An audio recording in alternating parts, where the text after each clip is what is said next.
Welcome to all of you who've tuned into North Chapel weekly Zoom service. I am Ann Marinello, a longtime member of North Chapel and this community. We are so glad for you to join us, even by Zoom. Today, Reverend Dr. Leon Dunkley will be presenting the reflection. First, a few announcements.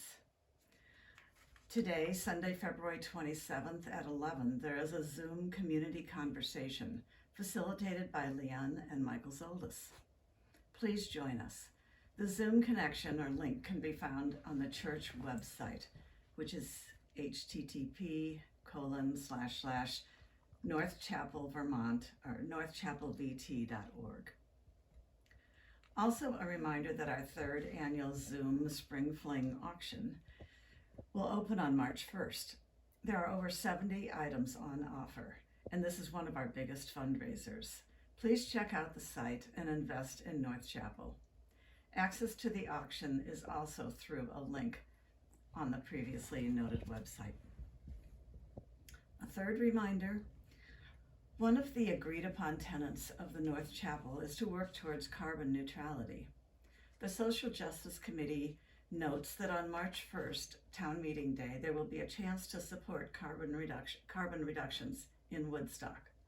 By voting yes on the ballot question to finance the cost of making energy improvements to town facilities, we can reduce the town emissions by close to 12%. Also, if you are interested in helping organize volunteers to hand out information on Article 23, please contact our church office or Michael Goodall, Director of Sustainable Woodstock. Moving on. Our world is in crisis with the invasion of Ukraine by Russia. We hold in the light the people of Ukraine and their neighbors, as well as our world leaders, as they struggle to meet this threat. We also want to hold the work of Paul Farmer, physician and medical anthropologist, in the light this week. He died Monday at age 62 in Butaro, Rwanda, where he was fundamentally involved with the building of a medical school called the University of Global Health Equity. He helped to create a sister facility in Haiti. In 1997, while a medical student at Harvard, Farmer developed Partners in Health, which pioneered community-based treatment strategies that demonstrated the delivery of high-quality health care in resource-poor settings. He stated the idea that some lives matter less is the root of all that is wrong with the world. He taught that biopsychosocial factors such as poverty, the environment, and public policy caused ill health. He also developed the concept of accompaniment, working alongside others as a member of a large cooperative enterprise as an important part of the Global Health Initiative. The accompaniers would hike through Haiti's rough mountainous terrain to make sure patients had water, food, and were taking their medications. A favorite story from Tracy Kidder, who wrote the Pulitzer Prize-winning book about Farmer, Mountains Beyond Mountains, tells how Farmer never took no for an answer. When the World Health Organization resisted giving HIV medication to people who were illiterate in Haiti for fear they would not know when or how to take it, Farmer set up his own program and created a chart that relied on the sun's position. Dr. Paul Farmer was a guiding light, an inspiration to thousands looking to advance the health of vulnerable people across the world. He strongly believed that all humans deserve equal respect and care, especially when they are ill. This morning, our opening hymn is "This Is My Song."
My name is Laura Foley. I'm speaking to you today from the windy, melty woods of South Pomfret, Vermont. I wanted to share with you this poem I wrote about the time Clara and I were in Portugal, walking along the coast into Spain. Mermaids. The agile octopus hunter passes as we rest on slippery, wet rocks, his long-pronged fork just right to find and net presa viva, she explains. Uno cazador de pulpos. Her Spanish tongue lisping her Z's, rolling her R's in the way I love. This woman, whose voice, when I first heard, meant one day surely we'd go someplace exotic to New England. Honduras, Venezuela, or, as it turns out, sitting on mossy stones in Galicia, 300 miles into our non-faith-based trek to a holy Catholic site, our gay wedding a year in the past, as she explains how you never stab an octopus because the ink. As the black-clad, nimble sea god brandishes his trident in scampering past, letting us mermaids be.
Doom doom doom doom dong doom doom doom doom doom doom doom doom doom dong doom doom doom. I am sitting here wanting memories to teach me to see the beauty in the world through my own eyes. Yes, I am sitting here wanting memories to teach me to see the beauty in the world through my own eyes.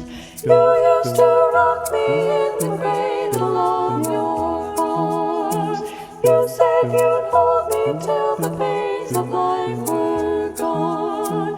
You said you'd comfort me in times like these, and now I need you, and now I need you. And you are gone. So I am sitting here wanting memories to teach me to see the beauty in the world through my own eyes. Since you've gone and left me, there's been so little beauty, but I know I saw it clearly through your eyes. Now the world outside is such a cold and bitter place. Here inside I have few things that will console. And when I try to hear your voice above the storms of life,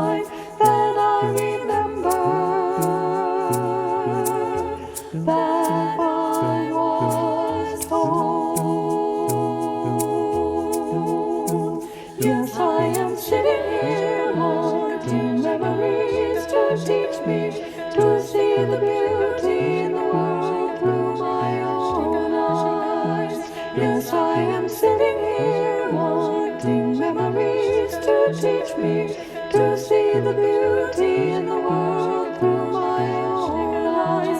I think all the things that made me feel so wonderful when I was young.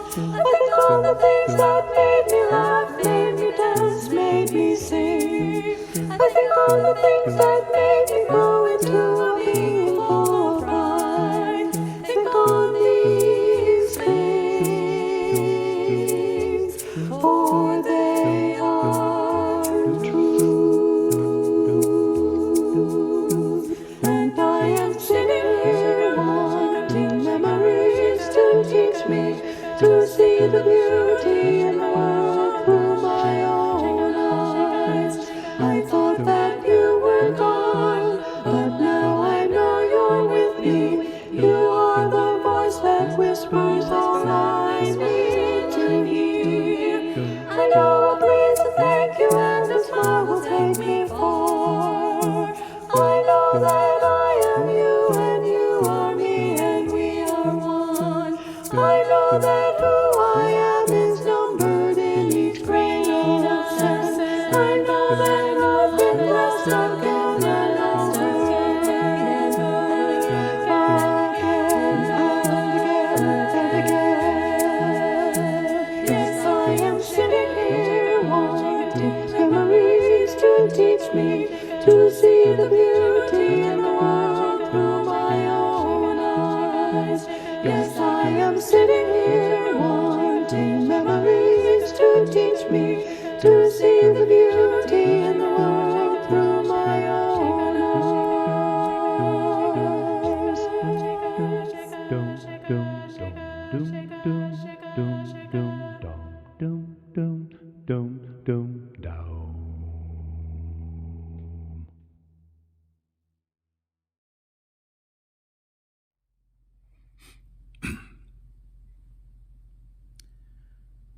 The whole world is divided for me into two parts.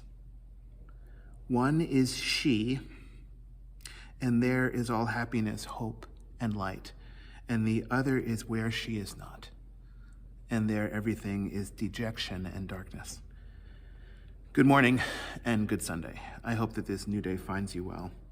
Today is Sunday, February the 27th, and the title of this morning's reflection is Who is She? Messengers of War and Peace. We gather together at this time in the context of new upheaval in the world. Kiev is the most obvious outward-facing example of what Thich Nhat Hanh might have recognized as the crisis of wrong perception. It is a misunderstanding, a misapprehension of what we are here to do and here to be. And this inward mistake has outward consequences that will displace 100,000 lives in its first few days. Hear our prayer. Wrong perception exists between great nations, between great people. It exists between those who hardly know each other and between those who know one another well, bound as brothers, sisters, sibling, family. Wrong perception becomes dangerous over time, so we must ask what soul force within us can turn this all around. To all souls, I say good morning. It is good to be together. The snows came all day Friday, but fortunately I was well prepared. I had shopped for the foods that I needed. I had taken the garbage and the recycling out, and I pre-shoveled the driveway on Thursday night, but it didn't work. The snow fell just where it would have anyway, ignoring all of my efforts. At least I tried to make some space for what I knew was on the way. I try to look forward whenever I can, but I didn't think that it would come to violence in Kiev. Denial, maybe. I was prepared for the coming snowfall, but not for the coming violence. And down it came, the snowfall and the violence. They fell all around us, quietly, but only on this side of the world. Pre-shovel the driveway. Let's prepare a brave and faithful space within us for what may come. Now, it's quieter on this side of the world, so it's easier to ask, who is she? this part of the world that Tolstoy talks about. The wise ones know, and the earth herself, she knows the answer. And the great artists know, the composers, the painters, the actors, the dancers of life. Tolstoy knew, in part at least. In War and Peace, he wrote, "The whole world is divided for me into two parts. One is she, and there is all happiness, hope, and light, and the other is where she is not, and there is dejection and darkness." He wrote these words about 150 years ago. But who is she? Who is this she that Tolstoy talks about, this she seemingly beyond us and mysteriously within us at the same time? Who is this she that strives to keep the world from flying apart, from coming unraveled, this she who turns us again and again away from war? For we need the light of happiness and hope these days. We need to enter nightly into darkness with a sense of mystery, not despair. It was snowing the other day up here in Woodstock, Vermont, and from my window, the world looked peaceful and seemed so quiet, and yet I knew then, as I do know now, that violence was raging in Kiev. So now is the time to call forth the spiritual energies of peace. It is time now. And the snowfall all around us is not the sign of peace, but it is its messenger. It is our guide. Countless times and everywhere around us, we are given good reasons to hope. Snowfall neither postures nor threatens. It neither provokes nor invades. It simply lays itself upon the ground, nearly in silence, and remembers. What would happen if we were to do the same? If we were to place our backs on the soul of the world, what would we remember? Would we remember something more of hope? Who hopes in times like these? The naive folks or the hopeless romantics? Who hopes these days, and who would dare remember more of hope? When I first learned about the woman named Jane Goodall, I was a child. I fell in love with the idea of her. She looked exactly like a member of my own family. She looked like my mother's best friend in New Jersey. So of course, Jane seemed to me like kin, gentle, gorgeous, courageous, and wise. I wanted to be just like her. I wanted all of my life to be like an adventure. For those of you who may not know, Valerie Jane Morris Goodall, formerly Baroness Jane von Lewick Goodall, is an English primatologist and anthropologist, best known for her 60-year study of chimpanzees in Tanzania in East Africa. Formerly Baroness Jane. Her early title was so impressive, but this title that she carries today is the one that really throws things over the top. She is Jane Goodall, Doctor of Philosophy, Dame Commander of the Order of British Empire, and the United Nations Messenger of Peace. That is one hell of a business card. One might need a larger wallet. She's world famous now. She's a great humanitarian. The natural world has taught her well. She is a quick study, so she's made more than a little bit of progress on the long and winding road of our collective maturity. Last year, her book came out. It's called The Book of Hope, a survival guide for trying times. I just bought it the other day at Yankee. Carrie sold it to me. I was looking for a way to turn away from war. I had age-old questions about war, and I thought that Jane Goodall might have the answers, because the wise ones know the answer to the ancient questions, and the earth herself, she knows, as do the great artists. The book opens with a section that she calls an invitation to hope. She writes, and I quote, "We are going through dark times. There is armed conflict in many parts of the world, racial and religious discrimination, hate crimes, terrorist attacks, and a political swing to the far right, fueling demonstrations and protests that all too often become violent. On top of that, The COVID-19 pandemic has caused so much suffering and death, loss of jobs, and economic chaos around the world. Jane Goodall is almost 90 years old, you may be thinking. If she is aware of what's going on in the world, how can she still be writing about hope? End quote. No, I don't believe that a woman like Jane Goodall is challenged by those who doubt her. I want to be just like Jane Goodall, a messenger of peace. There is a lot of bitterness these days. When did we become so crass in our society? And why did we do such a thing, sniping at each other? Picking sides and building walls, setting sand traps, and blindly shooting over fence lines. Now, I'm not some dreamy hippie from the drugged-out 1960s blithely singing, "Give peace a chance" to anyone who will listen. I am a sober hippie from the present, blithely singing, "Give peace a chance." Not to Putin, and not to Biden, and not to Vladimir Zelensky in the Ukraine, but to the soulful heart of each and every one of us, those men included, for the battle between those sons and brothers in the human family is pitched right now. It has the power to shatter us from our senses.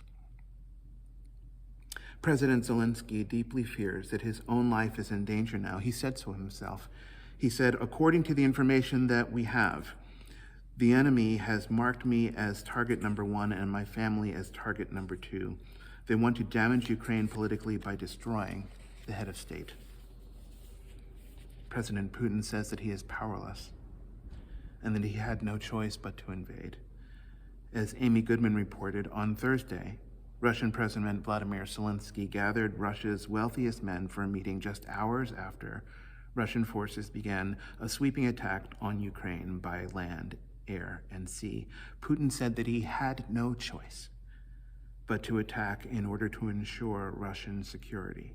President Putin said, "Everything that is happening is a desperate measure. They left us no other option. They've created such security risks that we couldn't react differently." End quote. Vladimir Putin, Volodymyr Zelensky, two men tied together by name and bound by the accident of history, brothers in the human family. Now, in the Bible, there was such a battle between brothers. In the book of Genesis, as you may remember, Adam and Eve had 2 sons. Cain was the elder, Abel the younger. There grew to be a rivalry between them, and things got out of hand. Cain and Abel were tested before the Lord. Cain, the skilled farmer, the tiller of the land, and Abel, the shepherd, the keeper of the sheep. Now, I have to pause for a minute. I'm a little bit laughing at myself. I'm aware of my theological history, and I have to pause for a moment because the language that I'm using reminds me of a story from years ago. Now, as you know, I grew up in New Jersey, the land of big hair and shopping malls, home to Asbury Park and Bruce Springsteen's fans and the best and most delicious average pizza in all of the world. I'm not kidding. I was reared in a humanist Unitarian Universalist church in Lincroft, New Jersey, a town not too far from the ocean. In fact, in the summers, after church, we'd go swimming out at a beach called Sandy Hook. On clear days, you could almost see Manhattan. It was a real-life blessing to be there, but here's what was so interesting. I was living in North Carolina when I finally decided to go to seminary. That was 2005. I was 40. But the spiritual journey began much earlier with the real-life blessings on Sunday on the beach at the Shua. New Jersey's pretty awesome. Growing up that way, in the real-life church of the natural world, we did not talk that much about the Bible on Sunday morning. We talked a lot about peace and justice. We talked a lot about equity and compassion in the sanctuary, and then later with the sand between our toes. When I finally decided to go to seminary, my mom's best friend asked me a question. She's the one who looks like Jane Goodall. She's kin to me. She asked me how I felt about studying the Bible. And I think about her each time I say words like I just did. When I say words like, when Cain and Abel were tested before the Lord, somehow it seems strange and beautiful and sacred to me. Anyway, when Cain and Abel were tested before the Lord, they did their level best to provide an offering, but the Lord shined light on Abel more powerfully than on Cain, loving Cain no less. But still, Cain became quite jealous, and he never got over it. His envy overcame him, and he murdered his own brother. And then he had the gall to lie about it to his parents, to himself, and to God. The Bible passage reads, "Now Cain said to his brother Abel, 'Let's go out into the field.' And while they were in the field, Cain attacked his brother Abel and killed him. And then the Lord said to Cain, 'Where is your brother?' 'I don't know,' Cain replied. 'Am I my brother's keeper?'" Cain was not asking an honest question of God. He was using the question as a clever alibi. He was trying to outsmart God, or in the language of my theology, Cain was trying to outsmart the best within himself becoming possible. He was divided from himself. Cain had betrayed his own potential, his own best possibility. And then he suffered endlessly for what he did, as did his family. We didn't talk a lot about Cain and Abel in the humanist church of my childhood. We talked a lot about the values that we lose and that we betray whenever we lie. The values of honesty and justice, the values of equity and compassion. In other words, we talked about the second principle of Unitarian Universalism, the principle that stands for justice, equity, and compassion in human relations. Cain missed the mark, and by a lot, and so do we sometimes, and we can clearly see this when we are honest with ourselves and with one another. We miss the mark when we snipe at each other, when we pick sides and build walls, when we set traps and shoot blindly over fence lines. We didn't talk about Cain and Abel in the church where I grew up, but we sure sang a lot about it afterwards at Sandy Hook, with the sand beneath our feet, looking out across the ocean, because Bruce Springsteen wrote a song about Cain and Abel. And we carried the lyrics around in our back pockets, rarely looking. We'd committed most of the words to memory. We sang "In the Summer When I Was Baptized. My father held me to his side. As they put me to the water, he said how on that day I cried. We were prisoners of love in chains. He was standing in the door, and we were standing in the rain with the same hot blood burning in our veins. This was Cain and his brother Abel, the same blood in different circumstances. This is Putin and Zelensky. This is all of us. All of us graced by love and plagued by history. How do we break free of what keeps happening to us? How do we choose to turn away from war? And we loved this song, and we sang it out at the top of our lungs. We sang along with Springsteen, and we still do so now. We sing in the Bible, "Brother Cain slew Abel, and east of Eden, mama, he was cast. And you're born into this life paying for the sins of somebody else's past." We didn't know what we were singing, not theologically. We were 13 years old back then. Over the years, we've learned more and more, and that's what war takes away from us. It takes away from us the ability to say things like, "Over the years, we've learned." War takes life itself.